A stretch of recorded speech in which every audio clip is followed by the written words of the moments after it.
Hello दोस्तों, Brajesh Chandra learning channel में आपका स्वागत है। दोस्तों, प्राचीन भारतीय इतिहास पर मैं अपनी अगली प्रस्तुति के साथ आपके समक्ष उपस्थित हुआ हूं। प्रस्तुत वीडियो में हम लोग मौर्य साम्राज्य का पतन, इसके कारणों को समझने का प्रयास करेंगे और साथ ही साथ मौर्य साम्राज्य के पतन में अशोक की भूमिका थी या नहीं, इस विषय पर चर्चा करेंगे। दोस्तों, प्रारंभिक एवं मुख्य परीक्षाओं में, इसके साथ साथ विश्वविद्यालयों द्वारा आयोजित परीक्षाओं में इससे संबंधित प्रश्न पूछे जाते हैं और इस दृष्टिकोण से यह अध्ययन सामग्री आपके लिए अत्यंत उपयोगी है। तो आइए इसे देखते हैं। दोस्तों, सबसे पहले हम लोग मौर्य साम्राज्य के पतन में अशोक का उत्तरदायित्व, इस विषय पर चर्चा करेंगे। जैसा कि आपको पता है कि एक विचारधारा के अनुसार मौर्य साम्राज्य के पतन के लिए अशोक को उत्तरदायी ठहराया जाता है तथा विशेष रूप से इसकी धम्म नीति को इसका कारण माना जाता है। इस संदर्भ में 3 प्रकार के तर्क दिए जाते हैं। 3 तर्क ये जो कौन कौन है उन्हें देखते हैं। पहला कि धम्म नीति के विरुद्ध ब्राह्मणों की प्रतिक्रिया के कारण मौर्य साम्राज्य का पतन हुआ। इसके अंतर्गत मान्यता यह है कि अशोक ने जिस धम्म नीति का प्रतिपादन किया था वह ब्राह्मण विरोधी तथा बौद्ध समर्थक था। इसके अनुसार अशोक ने पशु बलि एवं अन्य प्रकार के संस्कारों, याज्ञिक कर्मकांडों आदि पर प्रतिबंध लगा दिया, जिससे ब्राह्मणों में रोष व्याप्त हो गया। दूसरा कि अशोक ने, जैसा कि आपको बताया गया है, कि धम्म महामात्रों की नियुक्ति की थी, तो धम्म महामात्रों की नियुक्ति ने ब्राह्मणों की गरिमा को नष्ट कर दिया। यह सर्वथा नवीन कर्मचारी थे। इसकी चर्चा धम्म से संबंधित अपने वीडियो में मैंने किया है। तो धम्म महामात्रों की नियुक्ति से ब्राह्मणों की गरिमा नष्ट हुई, ऐसा कहा जाता है। और इस संदर्भ में जो प्रमाण दिए जाते हैं उसके अंतर्गत कि जैसे कि ब्राह्मण सेनापति पुष्यमित्र द्वारा बृहदत्थ की हत्या कर साम्राज्य की प्राप्ति तथा दक्कन में सातवाहनों के उदय को मौर्यों के विरुद्ध ब्राह्मणों की प्रतिक्रिया बताया जाता है। जैसा कि आपको पता है कि पुष्यमित्र शुंग जो था वह अंतिम जो मौर्य राजा बृहद्रथ था उसका सेनापति था और इस पुष्यमित्र शुंग ने बृहद्रथ की हत्या करके मौर्य शासन को समाप्त किया। इसी प्रकार सातवाहनों का जो दक्षिण भारत में उदय हुआ, इसको भी ब्राह्मणों की प्रतिक्रिया मानी जाती है मौर्य साम्राज्य के विरुद्ध, अर्थात जो धम्म नीति का प्रतिपादन अशोक ने किया था उसके विरुद्ध। दूसरा जो तर्क दिया जाता है कि अशोक की अहिंसा नीति को इसके लिए उत्तरदायी ठहराया जाता है कि धम्म में प्रतिपादित अहिंसा की नीति और अशोक द्वारा युद्ध विजय की नीति के परित्याग के कारण साम्राज्य सैनिक दृष्टि से निर्बल हो गया। फलतः अपकेंद्रीय प्रवृत्तियों एवं पश्चिमोत्तर के ग्रीक आक्रमणों को रोका नहीं जा सका। अर्थात जब साम्राज्य सैनिक दृष्टि से निर्बल हो गया, क्योंकि अशोक ने युद्ध विजय की नीति का परित्याग कर दिया था, तो सैन्य व्यवस्था कमजोर हुई और अपकेंद्रीय प्रवृत्तियां, अर्थात केंद्रीय शासन से हटने की प्रवृत्ति विभिन्न क्षेत्रों के, यह जो है सो बढ़ गई। और चूंकि सैन्य दृष्टिकोण से साम्राज्य कमजोर हो गया, तो पश्चिमोत्तर भारत से जो यूनानी आक्रमण हुए इस समय, उसको रोका नहीं जा सका। तीसरा जो तर्क दिया जाता है कि बौद्ध संघों को दान एवं लोक कल्याणकारी कार्यों से अर्थव्यवस्था पर दबाव बढ़ा। तो बौद्ध संघों को दिए जाने वाले दान एवं अन्य लोक कल्याणकारी कार्यों हेतु किए जाने वाले व्यय ने साम्राज्य की अर्थव्यवस्था को चौपट कर दिया, जिससे साम्राज्य का पतन हो गया। आपको पता है कि पृथक धौली अभिलेख है, उसमें अशोक स्वयं को समूची प्रजा का पिता बताता है, अर्थात राजतंत्र पैतृक निरंकुशतावाद के रूप में प्रकट हुई अशोक के काल में। राजत्व में यह एक नया तत्व था और अशोक के अभिलेखों से भी इसके जन कल्याण में अभिरुचि साबित होती है। अर्थात जन कल्याण के कार्यों के लिए अधिकाधिक व्यय करने लगा अशोक, और बौद्ध संघों को जो दान देता था, इन कारणों से अर्थव्यवस्था पर दबाव बढ़ा और साम्राज्य कमजोर हुआ और इसका पतन हो गया। तो ये 3 प्रमुख तर्क दिए जाते हैं जिसके आधार पर अशोक को और उसकी धम्म नीति को मौर्य साम्राज्य के पतन के लिए उत्तरदायी बताया जाता है। लेकिन धम्म नीति एवं उपरोक्त तर्कों के समग्र विश्लेषण से एक अलग ही तस्वीर उभरती है। जैसे पहला कि अशोक ने पशु बलि प्रथा पर पूर्ण नियंत्रण नहीं लगाया था। इस तथ्य की चर्चा हम लोग धम्म से संबंधित अपने वीडियो में कर लिया है। साथ ही पशु बलि के विरुद्ध अनेक ब्राह्मण ग्रंथों में, उपनिषदों में भी आवाज़ें उठाई जा रही थी। पुनः धम्म महामात्रों को श्रमणों के साथ साथ ब्राह्मणों के लिए भी कार्य करने के निर्देश दिए गए थे। और सबसे बड़ी बात यह है कि ब्राह्मण पुष्यमित्र का सेना के सर्वोच्च पद पर नियुक्त होना ही स्पष्ट करता है कि ब्राह्मणों के साथ कोई भेदभाव नहीं किया जाता था। अगर भेदभाव होता तो फिर जो ब्राह्मण पुष्यमित्र शुंग था वह सेनापति जैसे सर्वोच्च पद को प्रशासन में प्राप्त नहीं कर सकता था। तो पुष्यमित्र द्वारा बृहद्रथ की हत्या एक सेनापति की महत्वाकांक्षा थी, न कि संपूर्ण ब्राह्मणों की प्रतिक्रिया। आगे बढ़ें। अब अशोक की अहिंसा की नीति पूर्णतः व्यवहारिक थी। ऐसा कोई उल्लेख नहीं मिलता है कि अशोक ने सेना का विघटन कर दिया था। उसने युद्ध नीति का परित्याग किया था, न कि सेना का विघटन किया था। और 13वें शिलालेख में आटविक जातियां जो थी, जो सीमावर्ती राज्यों में रहती थी, उसको अशोक द्वारा दी गई चेतावनी सैन्य बल से समर्थ राजा की चेतावनी है। वह उनको चेतावनी देता है कि उनकी उदंडता को एक हद तक ही बर्दाश्त किया जाएगा। इट मीन्स कि अगर उदंडता उनकी बढ़ती है तो सैन्य कार्रवाई भी की जा सकती है।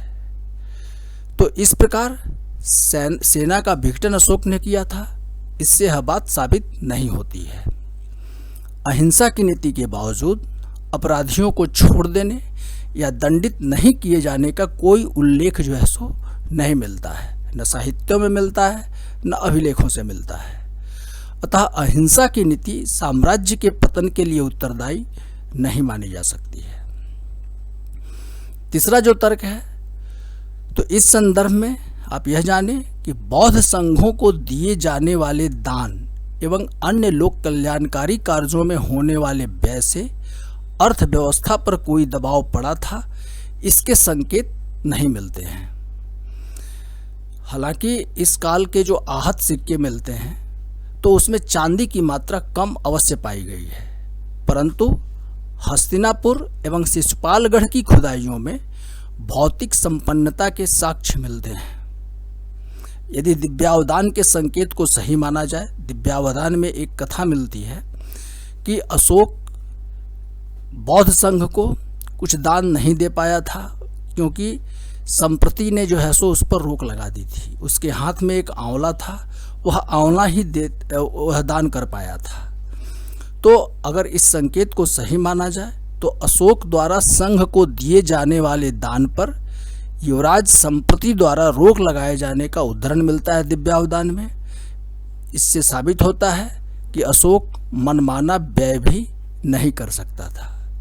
इसलिए यह तर्क भी समुचित प्रतीत नहीं होता है कि संघों को दिए जाने वाले दान और लोक कल्याणकारी कार्यों के कारण अर्थव्यवस्था पर दबाव बढ़ा, अर्थव्यवस्था छिन्न भिन्न हुई और इस तरह से साम्राज्य का पतन हो गया।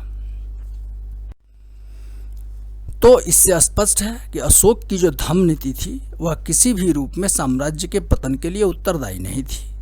और सबसे बड़ी बात यह है कि अशोक की नीतियां आगे आने वाले शासकों के द्वारा जारी रखी गई, इसका कोई प्रमाण नहीं है।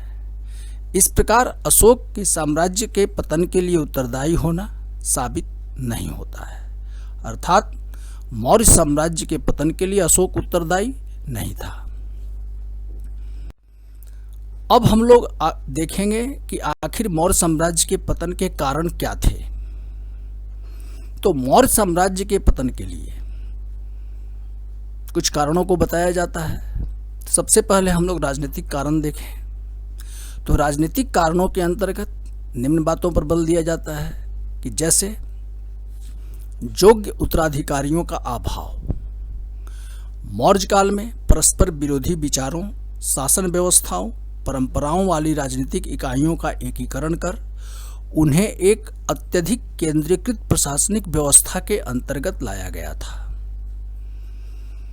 इसके सफल संचालन के लिए राजा की योग्यता काफी निर्णायक थी। चंद्रगुप्त और बिंदुसार ने अपने सैन्य बल पर तथा अशोक ने सैन्य बल और धम्म की कूटनीति के द्वारा इन्हें एकीकृत रखने का सफल प्रयास किया था। परंतु यह दुर्भाग्य था कि अशोक के उत्तराधिकारियों में ऐसी कोई योग्यता नहीं थी। पुराणों एवं अवदान ग्रंथों इनसे प्रतीत होता है कि अशोक के उत्तराधिकारियों ने इसके मृत्यु के पश्चात साम्राज्य का आपस में बंटवारा भी कर लिया था। जैसे कल्हन की राजतरंगिणी से पता चलता है कि जालौक ने कश्मीर में तथा कुस्तन ने खोतान में स्वतंत्र राज्य की स्थापना की थी। अतः साम्राज्य का विखंडन एवं पतन हो गया। दूसरा महत्वपूर्ण कारण अधिकारियों के अत्याचार। दिव्यावदान के विवरणों से स्पष्ट होता है कि मौर्य अधिकारी जनता पर अत्याचार करते थे, जिसके कारण बिंदुसार के समय तक्षशिला में विद्रोह हुआ था। 2 विद्रोह हुए थे, इसकी जानकारी मिलती है। अशोक के अभिलेखों से भी स्पष्ट होता है कि शासन के उत्तरार्ध में अर्थात अंतिम चरण में, अशोक के शासन के अंतिम चरण में जो अधिकारी थे वे दमनात्मक हो गए थे। विशेष रूप से अशोक द्वारा नियुक्त जो धम्म महामात्र थे, ये कालांतर में राजनीतिक शक्ति प्राप्त करने के इच्छुक हो गए थे। प्रारंभिक 3 शासकों ने कुशल गुप्तचर प्रणाली एवं सैन्य बल के आधार पर इन अधिकारियों पर नियंत्रण रखने में सफलता पाई थी, परंतु परवर्ती शासकों के काल में अधिकारियों की विद्रोही प्रवृत्तियों पर अंकुश नहीं लगाया जा सका। फलतः साम्राज्य में अव्यवस्था फैल गई और इसका पतन हो गया। तीसरा जो महत्वपूर्ण कारण बताया जाता है वह है मौर्य नौकरशाही व्यवस्था का संकट। जो इतिहासकार हैं रोमिला थापर, उन्होंने इस बात पर विशेष रूप से बल दिया है कि मौर्य नौकरशाही व्यवस्था जो मौर्य प्रशासन की मेरुदंड थी, इसका संकट जो था वह मौर्य साम्राज्य के पतन का सर्वाधिक प्रमुख कारण माना जा सकता है। जैसा कि आपको पता है कि मौर्य अधिकारियों की नियुक्ति राजा स्वयं करता था तथा उसकी वफादारी उसी के प्रति होती थी जो उसको नियुक्त करता था। व्यक्तिगत वफादारी से खतरा यह था कि अधिकारीगण ताकत के बल पर राजा का समर्थन एवं विरोध कर सकते थे। पुनः अशोक के पश्चात लगभग 50 वर्षों में 7 शासक हुए। प्रत्येक अवसरों पर अधिकारी तंत्र में बदलाव हुए होंगे एवं इनकी राजनीतिक वफादारियां पुनर्निर्धारित की गई होंगी। इसका परिणाम हुआ कि एक तरफ प्रशासन में अनुभवी एवं योग्य पदाधिकारियों का अभाव हो गया, क्योंकि तुरंत ही समय समय पर जैसे जैसे शासक बदले 50 वर्षों में, वैसे वैसे अधिकारी वर्ग में भी बदलाव हुआ। तो प्रशासन में अनुभवी एवं योग्य पदाधिकारियों का अभाव हो गया। दूसरा महत्वपूर्ण परिणाम हुआ कि अधिकारियों की संख्या में वृद्धि हुई एवं इनमें गुटबंदी पनपी। इनमें दूरवर्ती क्षेत्रों के प्रशासन के लिए स्थानीय निवासियों से नियुक्त अधिकारियों की महत्वपूर्ण भूमिका थी। इस बात की भी चर्चा हम लोगों ने किया है कि सुदूरवर्ती जो क्षेत्र थे उनका प्रशासन वहाँ स्थानीय लोगों से नियुक्त अधिकारियों द्वारा संचालित करवाया जाता था। तो अगर जब इनकी शक्ति में वृद्धि हुई तो साम्राज्य के लिए खतरा उपस्थित हो गया। केंद्रीय शासकों की कमजोरी के कारण इन परंपरागत संबंधों के आधार पर स्थानीय शासकों एवं राजकुमारों को इन अधिकारियों का समर्थन मिला और साम्राज्य में सत्ता के कई केंद्र उभर गए। इस प्रकार केंद्रीय नियंत्रण ढीला हुआ और साम्राज्य का पतन हो गया। आगे बढ़ें। एक अन्य महत्वपूर्ण तथ्य आप समझ लें कि अशोक ने मौर्य नौकरशाही का आकार काफी बढ़ा दिया था। विशेषकर उसने कुछ ऐसे अधिकारी वर्ग की नियुक्ति की थी जिनका उत्पादन प्रक्रिया में कोई योगदान नहीं था। इस प्रकार नगद वेतन पर आधारित विस्तृत नौकरशाही पहले से ही अर्थव्यवस्था पर बोझ थी, परंतु अशोक के काल में स्थिति और भी दयनीय हो गई। तो नौकरशाही का संकट मौर्य साम्राज्य के पतन के संदर्भ में एक महत्वपूर्ण कारण माना जाता है। अब हम लोग आर्थिक कारण पर चर्चा करेंगे कि मौर्य साम्राज्य के पतन में आर्थिक कारण कौन कौन से थे। तो इस संदर्भ में 3 प्रकार के तर्क दिए जाते हैं। पहला कि राज्य का धातु पदार्थों पर से एकाधिकार धीरे धीरे समाप्त हो गया। जैसा कि कौटिल्य के अर्थशास्त्र से पता चलता है कि धातुओं पर के जो खान थे या जो व्यवसाय थे उस पर राज्य का एकाधिकार था, लेकिन धीरे धीरे यह एकाधिकार समाप्त हो गया।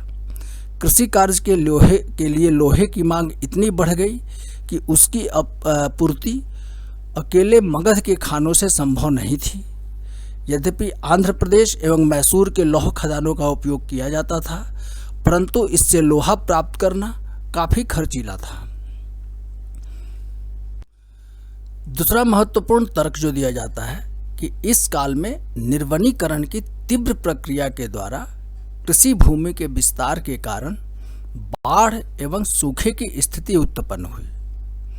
मौर्य काल में उत्तरी बंगाल में भयंकर सूखे के प्रमाण मिलते हैं। जैसा कि आपको पता है कि विस्तृत बहुत बड़े आकार की नौकरशाही के पोषण के लिए कृषि अर्थव्यवस्था का काफी विकास मौर्य काल में हुआ था। शूद्रों को भी कृषि कार्य की अनुमति कौटिल्य ने दी है। तो इस क्रम में वनों को नष्ट किया गया और कृषि भूमि का विस्तार किया गया। तो इससे बाढ़ एवं सूखे की स्थिति उत्पन्न हुई और इसी कारण जगह जगह पर अकाल पड़ने लगे। बंगाल में भयंकर सूखे के प्रमाण मिलते हैं। इस बात की चर्चा हम लोगों ने किया है पहले। तीसरा जो तर्क है कि इस संदर्भ में एक मान्यता यह है कि प्रशासन का भारी खर्च गंगा की उपत्यका की स्थिर कृषि अर्थव्यवस्था से प्राप्त होने वाले सीमित राजस्व करों से ही पूरा किया जाता था, क्योंकि प्रायद्वीपीय क्षेत्रों को पूरी तरह संघबद्ध नहीं किया जा सका था। इससे प्रायद्वीपीय भारत से कम राजस्व ही प्राप्त होता था। जैसे जैसे मौर्य साम्राज्य का विस्तार हुआ भारतवर्ष में, तो उस अनुपात में राजस्व की प्राप्ति संभव नहीं हो पाई। तो इस पूरे साम्राज्य का खर्च मुख्य रूप से मध्य गंगा घाटी का जो क्षेत्र था उससे जो राजस्व प्राप्त होता था उसी से चलाया जाता था। तो इन कारणों से केंद्रीय राजस्व में कमी आई। ऐसा बताया जाता है कि राजस्व की कमी को पूरा करने ही के लिए अर्थशास्त्र में विभिन्न धातुओं के वस्तुओं को सिक्कों में परिवर्तित करने तथा अधिकाधिक कर लगाने का उल्लेख किया गया है। इस काल के प्राप्त होने वाले आहत सिक्कों में चांदी की कमी इस तथ्य को स्पष्ट करता है। तो इस काल में जो आहत सिक्के प्राप्त हुए हैं उनमें जो चांदी की कमी है, संभवतः इसका यही कारण है। अब आइए देखते हैं इसका परिणाम क्या हुआ कि इससे मुद्रास्फीति बढ़ी, क्योंकि विभिन्न धातुओं से मुद्रा ढाला गया, लेकिन उस अनुपात में संसाधनों का विकास नहीं हो पाया। तन्नतीजतन इन्फ्लेशन बढ़ा। अशोक के काल में यह आर्थिक संकट और गहरा हो गया, क्योंकि अपने पितृत्व अनुराग के तहत इसने जनकल्याण पर अधिकाधिक खर्च किया। उत्तर मौर्यों के काल में तो यह व्यवस्था और अधिक चौपट हो गई। तो इस कारण से आर्थिक दबाव था। इस संदर्भ में एक मान्यता इतिहासकार हैं आर.एस. शर्मा, इनके द्वारा भी प्रस्तुत की गई है और यह कुछ प्रासंगिक ही भी प्रतीत होती है। इनके अनुसार अपनी कुछ विशिष्ट श्रेष्ठताओं के आधार पर मगध विस्तारवादी होकर एक साम्राज्य के रूप में उभरा था। इसकी चर्चा मगध के एक साम्राज्य के रूप में विकसित होने के कारणों से संबंधित अपने अध्ययन सामग्री में मैंने किया है। उसकी कुछ विशिष्टताएं थी मगध की, जैसे लोहे का प्रयोग, अतिरिक्त उत्पादन, अधिशेष उत्पादन, सिक्कों का प्रचलन, व्यापार वाणिज्य का विकास। ये कुछ विशिष्टताएं थी अर्थव्यवस्था की मगध की, जिसके कारण मगध जो है सो काफ़ी विस्तारवादी हो पाया था। परंतु जैसे ही मगध साम्राज्य का विस्तार बाहर की ओर हुआ, वैसे ही ये सभी विशिष्टताएं अन्य क्षेत्रों में भी फैल गई। फलतः ये क्षेत्र भी शक्तिशाली हो गए और मगध के लिए इन्होंने चुनौती प्रस्तुत किया। अतः साम्राज्य का पतन अवश्यंभावी हो गया। आगे बढ़ें। इस प्रकार उपरोक्त राजनीतिक आर्थिक कारणों के सम्मिलित प्रभाव से मौर्य साम्राज्य का पतन हो गया। हालांकि इस मत का खंडन करते हुए बताया जाता है कि हस्तिनापुर एवं शिशुपालगढ़ की खुदाइयों से भौतिक संपन्नता के संकेत मिलते हैं। सिक्कों में मिलावट का कारण गंगा घाटी के राजनीतिक अव्यवस्था के फलस्वरूप व्यापारियों द्वारा धन संग्रह करने की प्रवृत्ति बताई जाती है कि सिक्कों में इसी कारण मिलावट हुआ था। परंतु इतना तो निश्चित है कि परवर्ती शासकों के काल में मौर्यों का जो अर्थव्यवस्था पर नियंत्रण था वह ढीला हो गया, जिससे नगद वेतन पर आधारित प्रशासनिक व्यवस्था चरमरा गई और अंततः इसका पतन हो गया। आगे बढ़ें। उपरोक्त के अतिरिक्त इतिहासकार हैं एक निहार रंजन रे, जिन्होंने मौर्य कला पर शोध किया है उन्होंने। तो इनके अनुसार मौर्य साम्राज्य के पतन का एक अन्य कारण यह बताया जाता है कि कला के क्षेत्र में विदेशी परंपराओं को मौर्यों ने अपनाया था।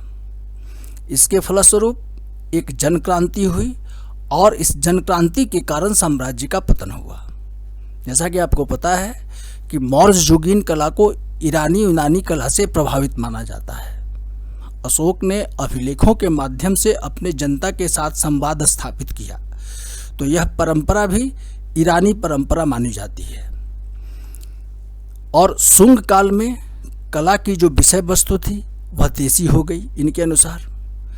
तो इसी कारण जनक्रांति, इस कला के क्षेत्र में विदेशी तत्वों को अपनाने के विरुद्ध एक जनक्रांति हुई और मौर्य साम्राज्य का पतन हुआ।